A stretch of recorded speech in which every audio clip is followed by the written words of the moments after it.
It's hard not to look at the business section, in fact, any of the headlines of the paper, whether it's in the main or the business section, to realize that job creation is so important to move our economy forward.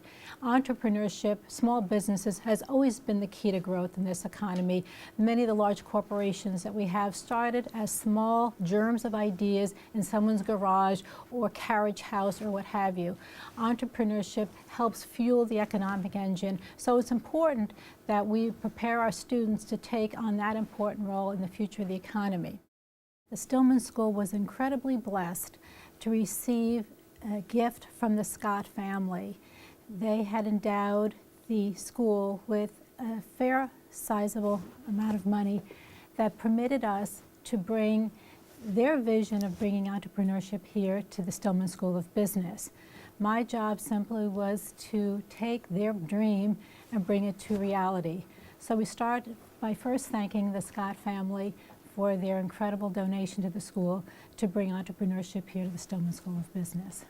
When I hired Susan Scherreik, I was looking for someone who could bring not only an MBA background to the school, but also had the busybodiness, so to speak, of a journalist, someone who would investigate ideas. We were starting from scratch, so I needed the talents of someone who would have some business acumen, to be sure, but also would have that doggedness, that inquiry, that investigative spirit that would help us design the very best program that we could have. And Susan brought that to the table and more.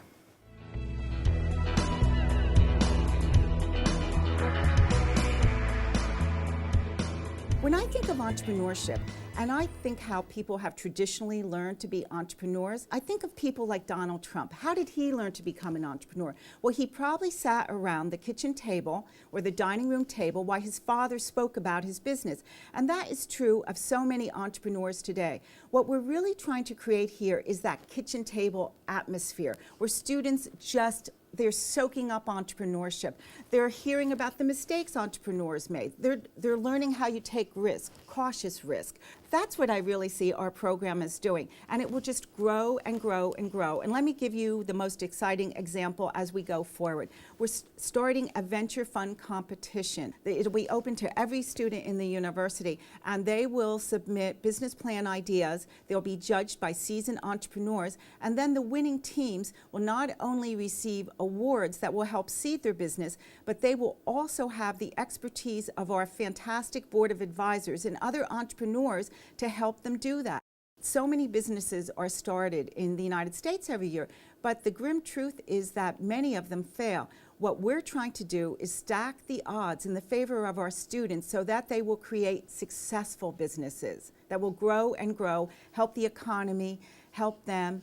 It's a wonderful vision, and I'm so thrilled to be part of it.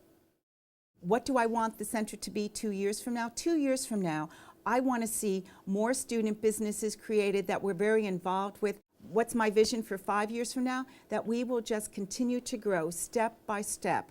I think what sets us apart from other entrepreneurship programs is the hands-on involvement of our board of advisors led by Tom Basilo. They are seasoned entrepreneurs or people involved in the entrepreneur community. They have input into our curriculum. They act as role models, and they really give us their brain power, all their wisdom, all their experience of being entrepreneurs. They're sharing that with us as we create our program, and they're sharing that with our students. What could be better than that?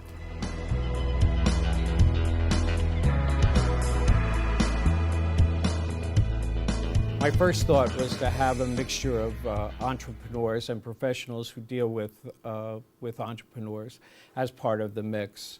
We started by asking people that I knew. I knew a number of entrepreneurs and a number of business professionals. So I wanted to bring them to the table. I really also wanted to have Seton Hall graduates because I felt that brought a little bit more loyalty, a little bit more dedication to the process, and also to give the students that role model image that we were really looking for. Then I said we needed some business professionals who could help the students manage through the process of getting a business up and running. This provided us with the opportunity to give the students some world-class advice that they would not normally have the opportunity to get. So that was critical to what our game plan had been as far as what our initial vision was. The board's really done so much, but I guess if I have to limit it down to three, I would say number one, the ability to expand and grow the entrepreneurial program. When we first started the program in the fall of 2005, it was a new program. People were trying to find their way. What we needed to do is get some type of process together. So we created a certificate program, and that was something that the board had helped us do. The second thing is the Hall of Fame event that we have and that we run. That was successfully executed, and that really has provided us with the ability to expand beyond just simply classroom teaching. We raise funds in association with that and with the association of the entrepreneurial program, and we've been able to do a great number of things with that. Then the final thing is providing opportunities to students who have a need through scholarship programs. In our first year when we had the Hall of Fame event, we raised money beyond our expectations. We were able to fund 2 scholarships for needy students. And that then spiraled because Bob Carr with his Give Something Back Foundation then funded 2 high school students, underprivileged high school students from Newark's West Side High School, and that program had run successfully. Then David Gerstein generously provided us with $250,000 of scholarships for the students, which has since raised to $400,000 because he was so pleased with the program and how the thing is operated. So that's been a wildly successful process and something that the board has really brought to the table in a big way.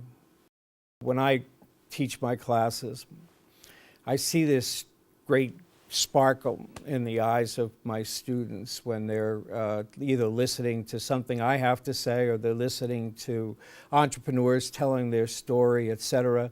They participate like mad. You know, we don't stop, and my students come in really at all times in my classes. We have a 6:15 start, but they coming in whether it's 7 o'clock or 7:30 because they really want to be there to hear what people have to say. And when you get that type of commitment from people, it just drives you to do something more. So why do I give so much time to Seton Hall? It's really because of these great students that we've got here at Seton Hall. They're a special group of people.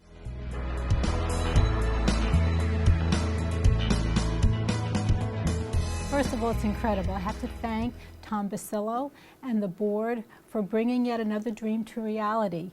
When we began this journey in 2003, we would not have thought that this moment would have happened when it happened 5 years ago. Now that it has sustained itself, we have 5 years worth of celebrations behind us. We have honored some incredible Stillman graduates who did marvelous things even before we had an entrepreneurship program. With the infrastructure that the dinner has provided us now, with the faculty, with the talent, with the network and the outreach, we expect even greater entrepreneurs to bud and grow from this program. At the dinner, we are really celebrating the fact that Seton Hall has produced a lot of great entrepreneurs and will continue to do so. We want to create role models for the students. I want them to see Seton Hall people who have been successful, which is where the Hall of Fame program is so critically important, I think, to the success of the entrepreneurial program. We're going to see them standing up there. You see a George Ring, a Sal Coco, a Steve Waldis, a Vito DiGiovanni, a Tom Sharkey. You see these people and say, oh my God, look at how successful they've been. And who were they? They were just Seton Hall graduates that started out relatively with nothing and created something tremendously successful.